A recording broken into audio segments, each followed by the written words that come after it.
Great to have so many people on from so many places in the world for our anniversary webinar. This is the 1-year anniversary. It means we're going on episode number 13. And we've chatted with some really tremendous people in our first year, including Valerie Geller, who everybody knows, Mike McVeigh, a really prominent American programmer and consultant, Lori Lewis, social media expert, Paige Nienever, known as a promotion guru, a bunch of really great talent coaches in addition to Valerie, like Steve Reynolds and Tracy Johnson and Paul Kay, branding expert Steve Jones, and I'm sure I forgot one or two, and if I did, I apologize for that. But again, welcome and thanks for being with us for the anniversary edition. And round number 2, we finished off year 1 with Lee Abrams, and he had so much to say. We just didn't have enough time. We brought him back for round 2. So Lee, welcome back. Great to be back. Great. And also just want to introduce myself. My name is Ken Benson from P1 Media Group. We work with stations around the world, developing strategies, building brands. And joining us from Germany, as usual, my co-host, Andy Sanneman, who serves as the CEO of Benstown, which is a global leader in imaging and production. So again, round 2, creating amazing radio. As always, as you see, the chat box is open. So let us know where you're watching. If you have a question for Lee, please post it there. We're going to get to as many questions as we can throughout the webinar today. And Lee normally charges enormous sums of money to answer your questions. But today, for the 1-year anniversary, they're free. All free. So use them. And we just want to do a quick overview about Lee's background. In case you missed the last webinar, we can really go on for days about all the things he's done and accomplished. But he's really known in the industry, especially the American radio industry, as a true visionary. And he's been reinventing not only radio, but TV news and print for 5 decades. He's consulted over 1,000 radio stations, which could be a Guinness record. I don't know. It seems like it would be. Major print publications, TV stations, cable networks, consumer products. And he's also known as being the designer and chief programming officer for XM satellite radio. His name is attached to the album-oriented rock format, which boomed in the 70s.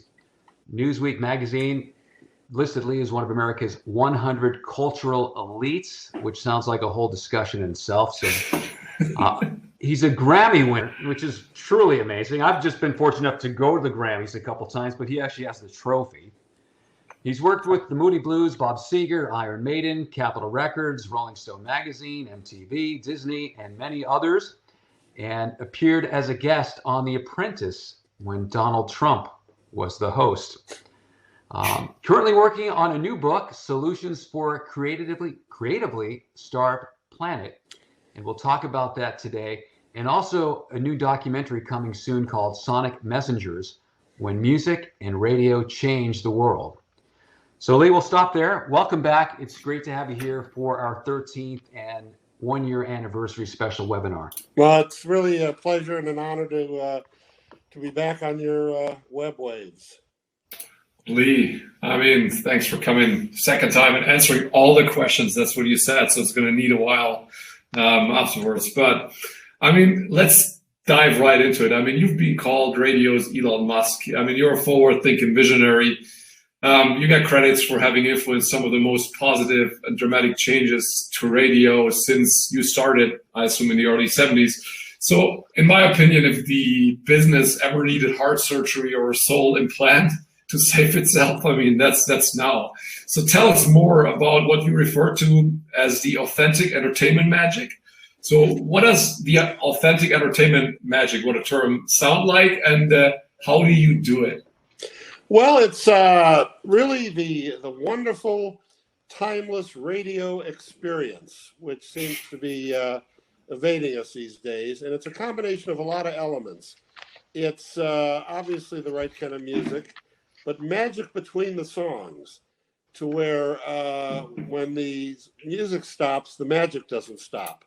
And that can be through production, theater of the mind production. It can be through an amazing personality, but it's a 360-degree experience. And you add on to that special programming features scattered throughout the day, spectaculars, maybe on a monthly basis. guerrilla type marketing where you're really street level, and the list goes on. But the point is, it's a 360-degree experience. What I find now is that a lot of radio stations will launch with maybe a morning show, a tested music library, some promos, and maybe throw up a few billboards around town and call it a day and launch. I always relate back to the amazing stations of the past, whether it's KHJ in Los Angeles in the middle 60s or even the Loop in Chicago back in 78, 79. When they went on the air, they spent really an extraordinary amount of time planning. I mean, the Loop was a great example here in Chicago where everything was thought out to the look of the logo being graffiti on black, which looked like what you'd see in an underpass in Chicago's neighborhoods. The attitude musically was just pure Midwest powered rock and roll. The character of the station, they even had their own brand of beer because the fans of the station like to drink beer. But the point is, it was a 360-degree experience, really planned out with almost surgical blueprinting, and every aspect of the station was thought out. Every day part was really, what does this day part mean? What does the station mean? And the result was an experience, not just a listening situation. You experience the station, and it created fans, not users. And radio now has a lot of users. It's sort of a utility. It's about as exciting in many cases as your local cable company, where it needs to develop fans, because anybody can buy users. You can put up enough advertising or give away enough stuff to create a cume of users. But when you turn them into fans, then it's magic. So I guess, without going into any more depth, it's just the radio experience that now tends to elude us. It's again, very generic now. I remember when I would travel to different cities back many decades ago, every station, every market sounded different. Now it's the same thing. I mean, you could take anywhere USA, and they all sound the same. So I'm talking about creating this radio experience that balances personality, production, music, special programming, and real connection with the streets. Right. I think you're right. In fact, in some focus groups we conducted recently, talking to 35 to 44-year-olds, they actually all felt radio was getting worse. And they had many reasons why, including national contesting. A lot of talent is no longer in the market. It doesn't relate to them. The stations aren't visible. And even beyond COVID, we know the last year stations have not been visible, but they weren't visible. You just don't hear about them, see about them. So you really believe if we bring this magic back, we can create fans and revive radio? Yeah, I mean, it's you got to have the courage to make that step, and a lot of companies aren't in the position to, or don't want to, or it's not in their DNA. But it's salvageable, but it's going to take a lot of effort and a lot of really new thinking that just blows up the playbook. If you listen to radio, it's really rooted in focus groups circa 1980. What was that, 40 years ago? This is 2021. The competition's never been stronger, from satellites and streaming to whatever new technologies are going to emerge. And radio is still operating off this old playbook that has really nothing to do with 2021. So it is salvageable. But it's, it reminds me of a version of the newspaper. Some papers are doing well. The Washington Post and the New York Times certainly does well. A lot of them are just, failing fast. And the radio can find itself in that same position, or it can be a Washington Post. It's very innovative and forward-thinking. So, Lee, that's your assessment of radio in 2021. Since our last webinar with you, you've made some bold predictions about radio and streaming for 2026. So just a 5-year horizon. Can you share those with us? Yeah.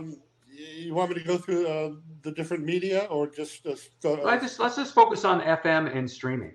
Okay, I think on FM What's that going to radio, look like? the demographics will continue to skew older. On the younger end, there'll be a handful of under 50 and younger powerhouses, and I think extremely localized stations that are truly local in smaller and medium markets will do well. But I think generally, unless changes happen, there's going to be an overall decline in the use of FM and the allegiance to FM. Again, fixable, but as of this moment, particularly on the younger end, I see problems. Streaming is becoming the dominant norm among younger demographics who prefer the personal choice and have, probably more importantly, no historical allegiance to an FM station. Just a side note, when I was at XM, when we first did research, we talked to a lot of younger people. I may have mentioned this last time, but a lot of them were like, I'm not going to pay for that. Radio sucks. Why would I pay for radio? And you talk to older people, and they thought, wow, all those commercial-free channels, that sounds great. So I think the streaming services are going to continue to grow, particularly in the younger demographics, and eventually in the older, but no service, whether it's Apple or Amazon or any of these guys, have really done anything to reach the person that grew up with great radio. And you might find just traditional streaming services kind of jukeboxes, and they're looking for more of that radio experience. So when they add more character and curation rather than the jukebox effect, I think you'll see the streaming thing grow even further into the older demos. And podcasting is the new talk radio. It's barrier to entry is not high, so you can get a lot of players in there, and I think in the long term most of them will probably fail, but the big ones and the emerging ones are going to be the next generation of talk stars. Absolutely. And at the expense of radio. So those are the three predictions. As far as the overall outlook, I don't think it's great. Historically, technology creates changes in radio. For example, in the middle 50s, the transistor radio really gave top 40 radio and AM a boost, and just took it into the mainstream. And then in the late 60s, early 70s, stereo really took, and fidelity, and that whole FM character of FM sonically took FM into the stratosphere. And now the new technology is online, and that's a tough one. So that's why I say radio's got to get off autopilot. It's getting competitive out there, and you really got to be great to cut through the new technology and be relevant as a terrestrial station. Doable, but again, it takes a lot of courage and commitment and real focus, and bringing in people that get it and aren't afraid to really reimagine and reinvent and blow up the damn playbook already. I mean, stations sound like they did 20 and 30 years ago, and there's got to be some imagination out there to create new approaches, new sounds, new vibes in radio. So it's cautiously optimistic, but it's a tough time.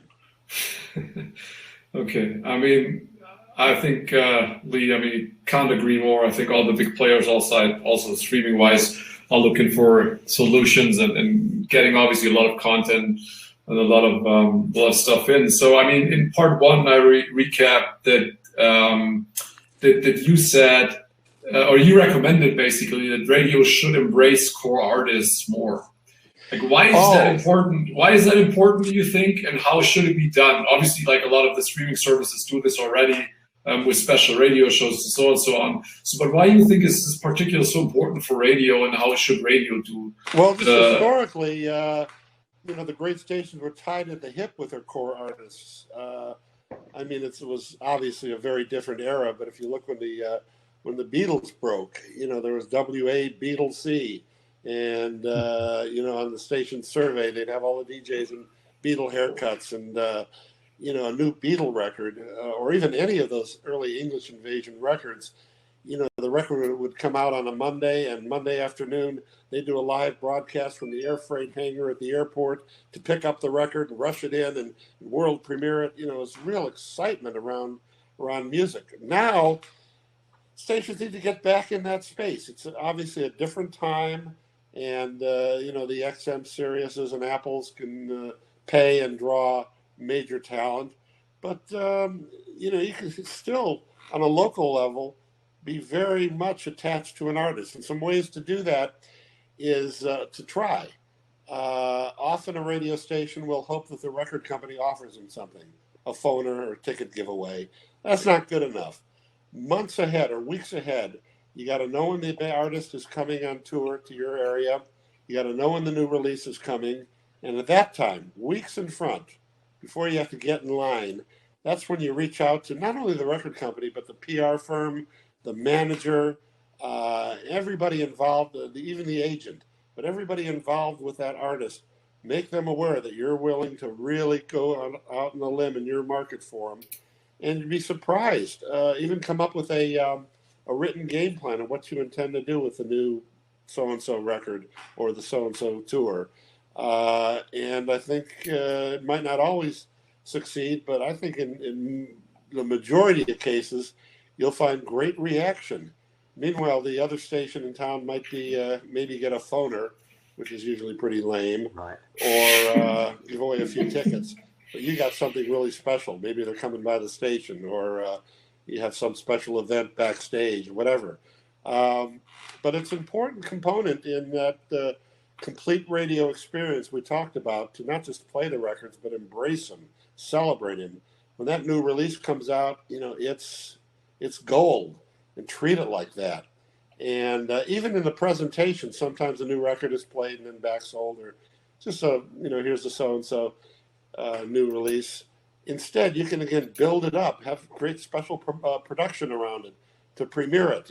Even if it's a Peoria premiere, that's fine. Doesn't have to be a world premiere or universal premiere, but just create some excitement, some magic around it.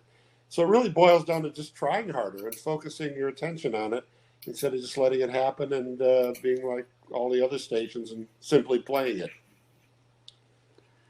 Yeah, Lee, during my time at MTV, we'd have quarterly meetings with all the major labels to talk about their releases and how we can integrate them into some existing programming, create new programming to create excitement, which is exactly what you're talking about. Yeah, and we did that at XM too, and also engaged the managers. Some of them were really mostly interested in ticket sales and merchandising, but actually I'd say the vast majority were fascinated to hear from a radio station, and because the label owns the plastic, or the download in this case, but the manager really owns the artist and has tremendous influence, and need to get back to that kind of communication. Excuse me. Right, so if you're just joining us, we're speaking with the legendary Lee Abrams, and he's here today to answer all your questions. If there's something you have for Lee, feel free to put it in the chat box. And throughout our chat today, we're going to take questions from you guys who are watching all over the world, and we appreciate you being here, so thanks. Lee, want to jump over to research for a moment, and want to talk about, how does audience insight and data from the audience, how can that help make radio stronger, better in 2021 and beyond? Well, I think it's a balance of science and emotion, where everything starts emotionally and creatively, and you use the science to see if you're full of it or not. But I see, I think research is dangerous in the creative stage, in that doing research and hoping to find, the next big thing isn't going to happen. You got to come up with the next big thing, and then you research it to see if you're full of it or not. So in the sort of the pre-launch stages, I think, like the psychographic chart that's up there, I'll get into in a second, is important to just figure out the general vibe of the audience you're going after. And then on an ongoing basis, the music testing and focus groups are helpful. But again, it's that balance of science and emotion where you start creatively and emotionally and use the research to see if you're right or wrong. and also to keep a continual gauge and audit on how you're doing. Now, this is an interesting chart I've been using for years, and I can briefly go through it. This is in the design stage of something like a radio format. And on top is culturally sophisticated people, and the bottom is culturally unsophisticated. And what that means is not smart or dumb, but a culturally sophisticated person is really up to date with the films and artists and all that. Culturally unsophisticated, they're just going with the flow. They're just not sophisticated as far as what's happening in entertainment and the like. Then on the left, you have the digital generation, which is just, born digitally. And on the right is the audio analog generation, which are people my age. And then you look at the different quadrants. So if you have the digital generation that's culturally sophisticated, there's a certain type of radio they would draw themselves to.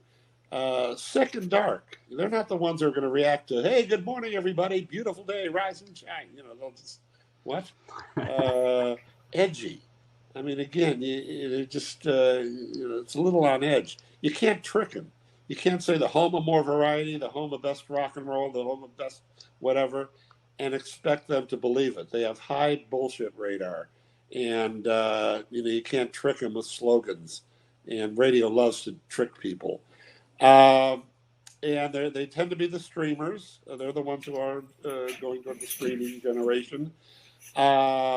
The cultural tastes are being formed now, meaning 16 to 20 mainly is when people's music and cultural tastes are created for life. Before you're 16, you're into what's ever cool, whatever your friends like. Boy, 16 to 20 musically, for example, if you don't like it, it sucks. If you do like it, it's the greatest. So very opinionated, and those cultural and musical feelings that are created in this 16 to 20 period usually carry on for life. Then, without going through all the categories, but you can look at, say, the analog generation that's culturally unsophisticated. This might be, an AC listener. They're not really, they don't know who the bass player in Neil Diamond's band is, whatever. They're very culturally blasé, very traditional. They love familiarity. Don't try to, jam anything too adventurous down their throat, or if you do, really build it up. They're into junk culture. They're the ones who watch the reality TV and actually like it. They tend to be conservative politically. This is a heavy Fox television crowd down there. Then you get the analog generation that's culturally sophisticated, and they're a whole different type. And you can see some of the definitions there. So a big AC station would really target that culturally unsophisticated analog generation, the bottom right. A really hot, younger skewing station might think in the terms of the upper left. And if you're going after a more sophisticated, older crowd, maybe with a deep sort of album rock type thing, those are the characteristics. And then you have the younger end, which tends to, on the bottom left, this is, the 13-year-olds. And again, they're ADD radio. They're in your face. They're attached to their phones. They have their own language. They're also in the junk culture. They think, whoever this week's pop star is, who may not have much talent, but is really cute, they'll really go after them and ally with them. And they're in your face. These people listen loud. They listen to their thing. Whereas, again, you take the upper right-hand corner, they're background listeners. They don't crank it up. They're doing something else, and they have the radio on in the background. So bottom line is, every category has many, many more characteristics. But when designing any kind of media, or such as a radio format, personally, I found this to be very effective to really get a feel for what you're going after. Where there's a tendency to do generic radio, where all radio kind of is architected the same way. I think it's important to look at their psychographics, so to speak, to really understand who the audience is. Because you get 25 to 44. Take somebody 30. you got one type who's really into alternative music, another type loves country music, another type likes pop AC, another type likes hip hop, another type likes urban. So it's all over the place. You can't simply program by raw demographics anymore. You have to really think deeper, and that's what a delivery like this presents. Yeah, what ties in really nicely for some of that, and I want to call them demographics, but definitely it's more than that. Is contesting, I assume, still interesting, for some less. So you think, and to make this a little bit broader, like contesting is still a good tool? Is that still a relevant tool for radio stations, or I think again, back to that target. Yeah, for that younger ADD generation, it can be very effective. Certain type of contest, where you get front row seats and have dinner with Lady Gaga, whoever this week's flavor is, that can be powerful. The lower right, absolutely, that's the Publishers Clearinghouse crowd. They love winning stuff and participating. The upper right-hand corner, that culturally sophisticated analog generation, absolutely not. They're not into contests. It's just play music, give me the great experience, audio experience, but don't clutter it up with contests. And the upper left, very selectively. Again, most contesting to them would appear just kind of hokey. But if you do have these amazing tickets, you'll fly people to Lollapalooza. That could be all right, but very selectively and carefully compared to the bottom two. Interesting. So right off of contesting, how does social media fit into all this for radio today? Well, again, it's a major component in any media to have that social media connection. And so I think the talent and the station as a whole just needs to be extremely aggressive, extremely active on social media. And I think some stations are going through the motions with it rather than really building strong relationships between their talent and the social media world. And I think it's important to, just like you hire a program director or a sales manager, to bring in a social media expert, somebody who really lives it, to oversee it, to engineer the social media campaign and the social media delivery. Again, too many stations, it's an afterthought. Who's handling social media? Oh, our nice guy is really into it. Everybody's a media outlet basically today, right? The question is always who is handling social media. That's the kind of question like I come across for myself like all the time. Like, oh, who's doing this week? Yeah, absolutely. Hire an expert, and they're out there, and they may not be in radio, but some of them are, and even the ones that aren't can be brought into the radio fold and bring new thinking and really adventurous new ideas. So Lee, you talk a lot about, today the theme is one of the themes at least is users and fans, which in radio terminology would be reach or cume, and then P1 listeners. And it sounds like from everything you say, it all comes down to passion. Like passion is what's generating these connections that drive fans. I think the three things are sort of the big three: passion, character, and muscle. That's where the listeners got to perceive, boy, those people on the air are really passionate. They're not going through the motions. They're not, phoning it in, but they're just passionate about the music, about the station.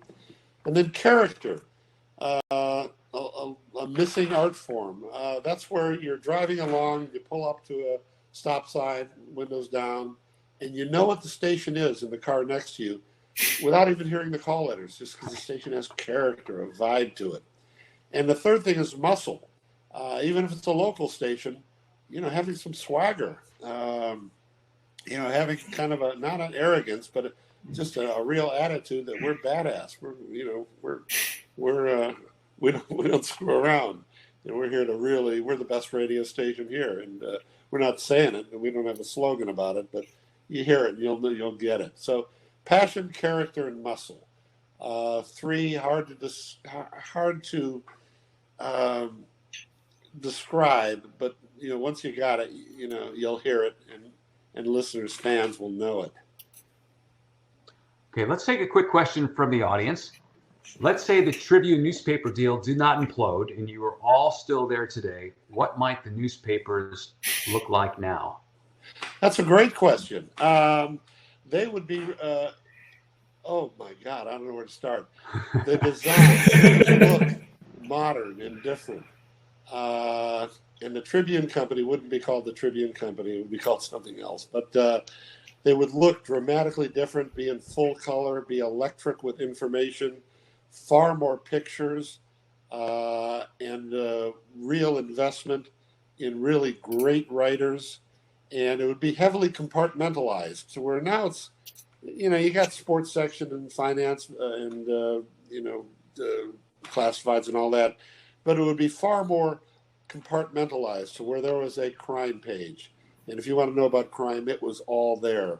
There was the music and entertainment pages. And so it would be really indexed totally differently. It would just really scream out, be very modern.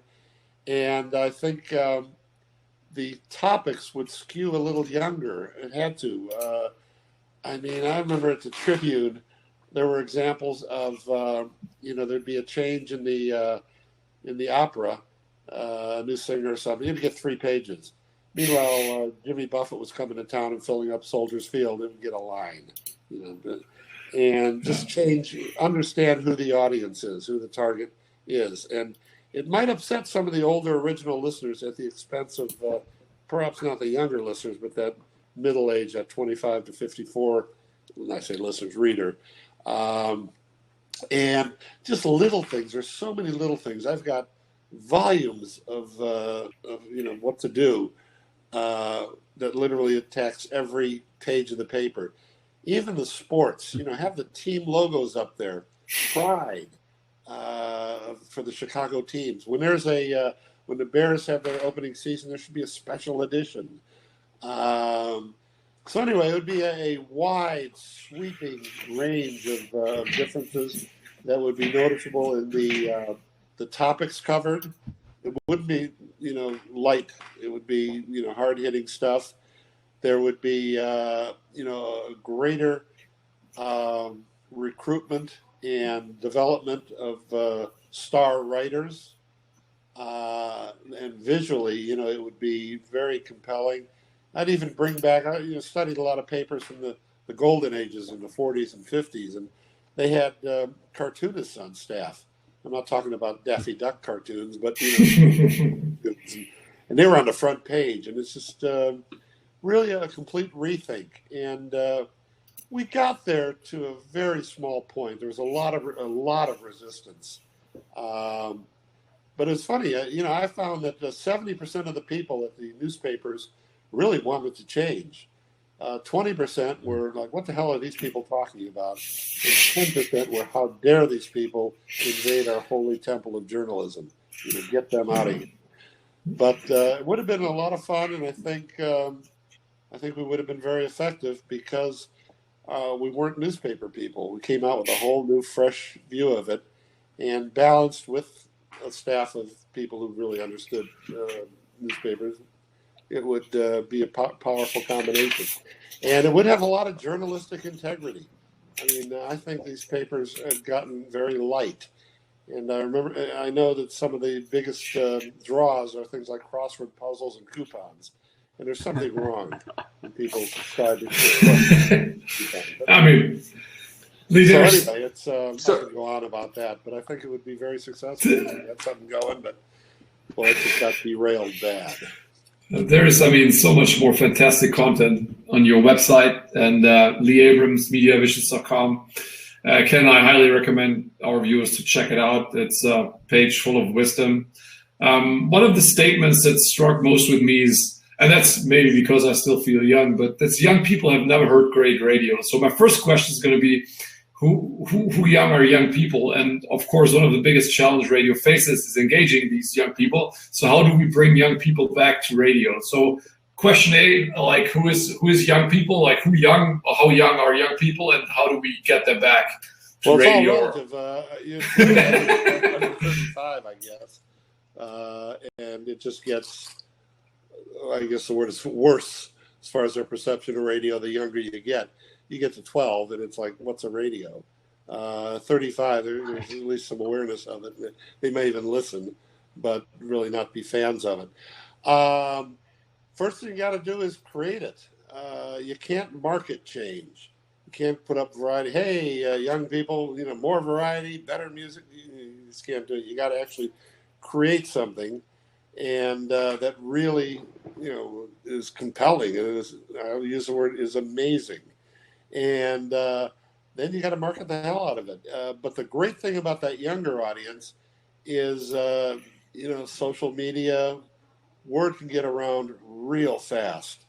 You come up with something really hot that really connects, and they'll do a lot of the promotion for you. It looks like, you look at the TikToks of the world, and they just overnight take off, and it's word of mouth. Oh man, do you have a TikTok?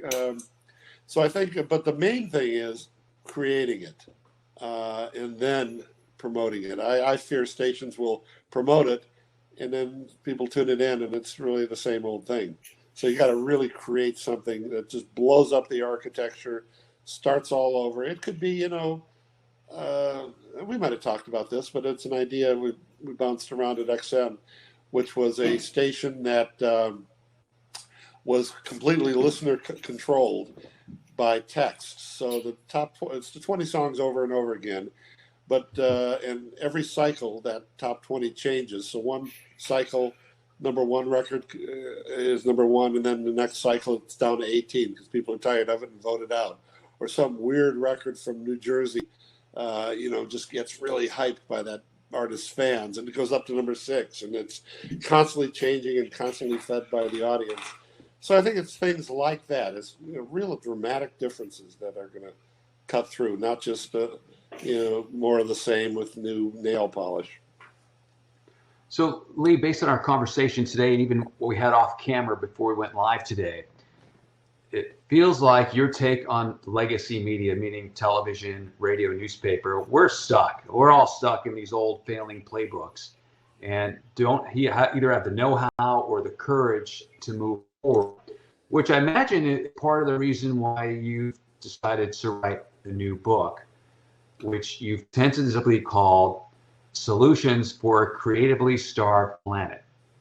Tell us about that. Yeah, it's really a book about understanding where we are in this point of time and how to use creativity and imagination and reimagination to change things.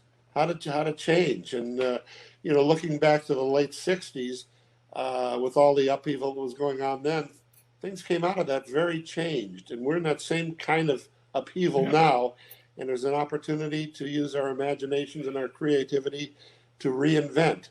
And I'll look at a lot of the stories of reinvention, whether it's Sgt. Pepper or 2001, or even more recently, movies like Avatar, and artists like Tool, are just really pushing the envelope. So it's all about using creativity to reimagine, reinvent, using a lot of stories from the past, a lot of things on my website that are just sort of rewritten and rethought. And I'd like it to be kind of a guidebook for change in media. And I mean, there is a lot of creativity out there, right, Lee? I mean, you see all these young people getting creative on, you mentioned before, TikTok and a lot of the other it's out there. It just outlets. needs to be marshaled and focused and brought to a big media and given circulation. And we can see massive change. But there's some, as you know, I'm into the reinvention of TV news. It's and radio's kind of like this too. They're just stuck in a playbook that's old and just crying for reinvention. But the people in charge either have economic pressures that prohibit that, or just don't get it. And as a result, you see just more of the same. There was one news operation that went national, a year ago or so, and preaching it's going to change, it's going to be different, and it's just the same thing. and as a result, it's not very successful. Yeah, that's and you see that story over and over again. yeah. I mean, a lot of briefings, honestly, on the Sonic side of things, we're getting it's like, oh, create something totally new, and then you end up like with the standard, like you basically do like a round of pitches, you do like a lot of crazy creative ideas, and then you end up at the end of the day with the regular jingle package because stations really they wish they wanted to change, but they're really hesitant to I do think even there's a small government things. law that says all radio production has to have Star Wars swooshes and sound effects, which were really cool in 1978, 40 plus years ago. I mean, again, back to the production, radio is theater of the mind. It needs to transport people, and it used to, and it can once again, but somebody's got to do it. All right, let's go to a few more questions from our audience. So one comes from a guy named Dave in Canada. Can radio formats be wider than they were in the 70s, 80s, 90s, and early 2000s, or do we still need to be consistent with only rock, hot AC, country, etc.? No, I think they can be a little more focused and nichier today. I think some of the stations are a little too wide. And again, we learned that lesson at XM where, you took country music and we had, bluegrass and traditional country and modern country and alternative country and all these different country channels. And they all had their individual fans. So again, there are only so many frequencies, but I think there's gold in finding the niches that are unserved and programming for those. That's what streaming does really well, right? I mean, that's what streaming does really well. They seem to pick like the right niches to talk to specific people, right? They do that real well. And if they combine that with the radio experience rather than the jukebox experience, exactly, that's powerful stuff. But right now, they're still kind of jukeboxes and with a lot of clever bells and whistles, but they still miss that radio experience. That doesn't mean sounding like radio today, but sounding like, the golden age of radio presented in 2021 style. So there's another question. Okay, Ken, go ahead. So the question is, does an AM station like WGN in Chicago, and for those that don't know that station, it's been on there close to 100 years, and it's a full-service AM news talk station today. Do they have a chance going forward? Yeah, I don't see tremendous growth, but I see stability, particularly if they have sports franchises and keep their personalities relevant and really get into the community. A lot of them are mailing it in, but GN does a pretty good job of that. And I guess they're around a 4 share, and I see them staying around there for a while. But I mean, 20 years from now, I think AM will be dead, even those stations. But in the foreseeable future, the WGNs, those big signal heritage stations that have sports franchises and high-profile personalities will do well. Old, I don't see them getting any younger. The audience, I think, will die off in time. But for the next couple of years, I think they're safe. So Jason B. Sorry, Ken. Go ahead. No, I was just going to say to follow up to that point. I saw some research this week for 35 to 64s, and it was remarkable how challenging they find it to listen to radio on other devices other than FM. And of course, as you go from 35, as you inch up in age, it gets more challenging. And I think that's a big problem as we try and move these people to other platforms. And so many people today don't even have a radio in their home. We're hoping it's maybe the smart speaker. Yeah, no, that's another technological challenge, but I'm a big believer that it all still gets down to what comes out of the speaker, whatever kind of speaker it is. Yeah. If it's magical, it'll find its place. Build it and it will come.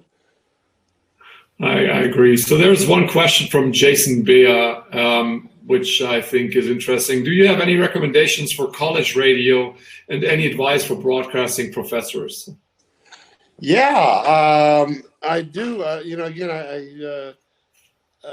For broadcasting professors, I think it's important to really study the history of contemporary radio and focus on that. I know this is years ago when I took in high school radio classes. We were talking about the really Edison era stuff or Marconi era stuff.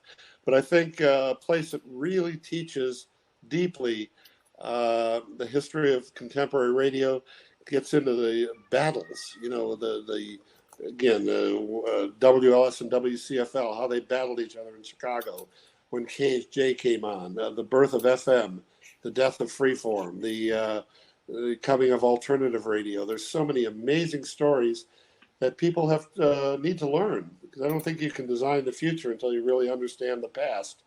And so I think really diving in to the history of contemporary music and radio is be tremendously valuable for students. They should learn who Bill Drake is, and they should know about the Q format and the various formats. And I don't know if that's being taught, because that would be the most practical information that students could use in an actual career. As far as the stations themselves, I worked with a station, consulted WBRU, Brown University, and even though the staff changed every semester, it was formatted to compete. And they got a 3 or 4 share and did very well. And so I think stations should be, college stations shouldn't be built as these freeform things where a student who likes music can go in and play records for his or her friends. But I think they should structure themselves to be competitive. Again, that's a training. It's like the minor leagues. They should learn how to play the game and then be really prepared when they get to the major leagues or the commercial stations. So I think those stations would do their students best by creating formats and not just being a cool hobby you can get stoned and play a lot of records on, but something that has a competitive value. If you have a question for Lee, please type it in the chat box. We'll take a few more in just a moment. I did want to ask you about one final thing. I know you seem to still be, as long as you've been doing this, the busiest guy I know in media, between a book and all your consulting projects and multimedia. But at the same time, you're working on a documentary, which I find to be a very intriguing title, Sonic Messengers, When Music and Radio Changed the World. Okay, you got our attention. Tell us more about it. Yeah, it's a story that's never been told. I mean, radio through the years has been the soundtrack of America, and it's a fascinating tale that everybody can relate to.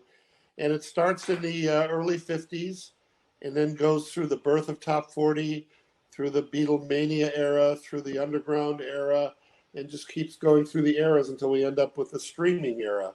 And it just tells a story of music and culture as told through the filter, through the lens of radio. So it's a story about how radio and music work together to just really move the culture, starting with, again, the early 50s, post-World War II, up to today.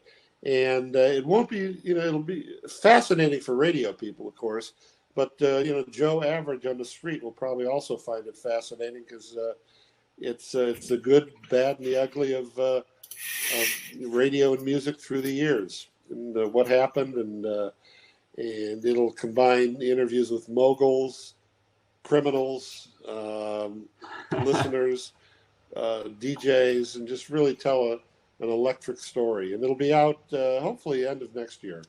We're going into production shortly. Fantastic. I mean, there's so many great documentaries out there, and I think that's going to be a really exciting one, not just for everyone in radio, because it's such a big part of music history that you guys try to cover here. So I'm excited to see it. It's going to be a fun project, that's for sure.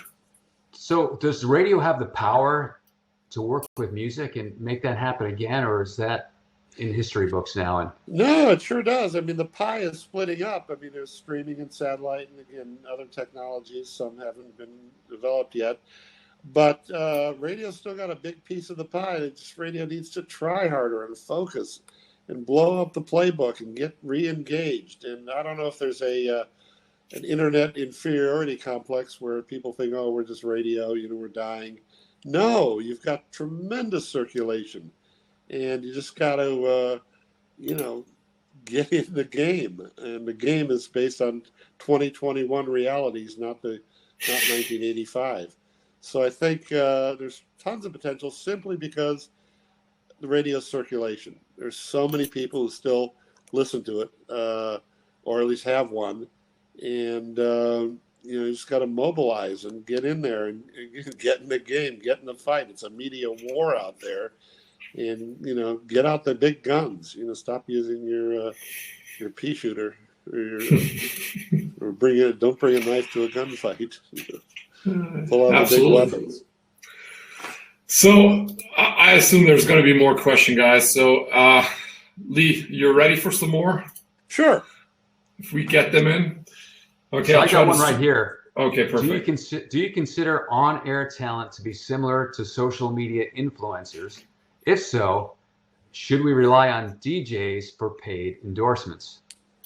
I think most DJs, unfortunately, are not. They're card readers, but some are absolutely as important. Again, it's a dying breed, but they still exist and can exist. And I can certainly see DJs doing endorsements. But again, it's the function of the personality has devolved into a lot of card reading and just sort of keep it moving and don't get in the way. So you got to recruit. They may not come from radio, but recruit new generations of talent that can develop into being true influencers.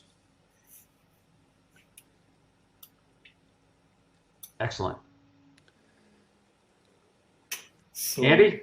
I'm looking for more questions. I think we hit most of them today. I think so too. Well, Lee, I want to say thank you, not for being on the show once, but twice. And, no, this is great. My pleasure. Always happy to come back. Thank you so much, Lee. Thank you so much. And looking forward to your book and your documentary that's coming, and we'll certainly share that information with our audience as those are released. And again, as Andy mentioned earlier, Lee's website is a great resource. There's all kinds of wonderful wisdom. And Lee, what's the web address again?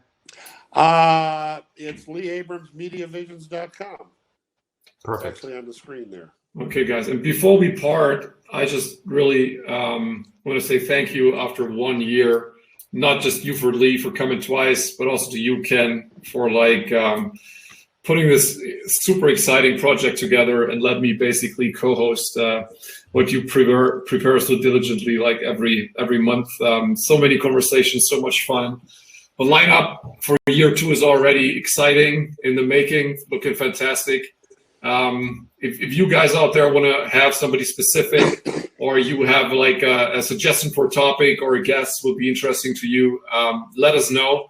You can always reach me and Ken on our email addresses, on the social channels, and Ken, I mean, just from my end, thanks so much for doing this together. Like, I really appreciate it, and you're welcome. Thank you so much. The feeling is mutual. So we're going to continue with our next webinar on Thursday, July 15th, and we're going to share with you the best radio advice a young New York DJ ever got. And I've shared that with a couple of our clients because it's a phenomenal video. And I just want to read a few responses I got after I shared it. One person said, "This is mind-blowing and inspiring.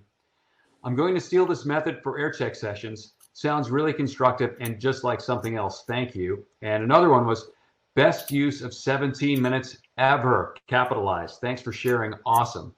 So we're going to give you that secret on July 15th when we talk with Pat Holliday, who is American and Canadian and has worked in both markets and has had a tremendous radio career. He's spending his free time now putting together a free video programming series. And next month it's going to be called Radio Summer School. The best radio advice ever. So I hope you'll join us for that. And for today, Lee, thank you again. It was great to connect with you, and we're so grateful you were here. Thank you so much. And on behalf of Benstown and Andy and the P1 Media Group, thanks for watching, and we hope to see you on the 15th of July. Thank you so much, guys. Thanks for joining. Thanks, Lee. Thanks, Ken. Bye-bye. Bye.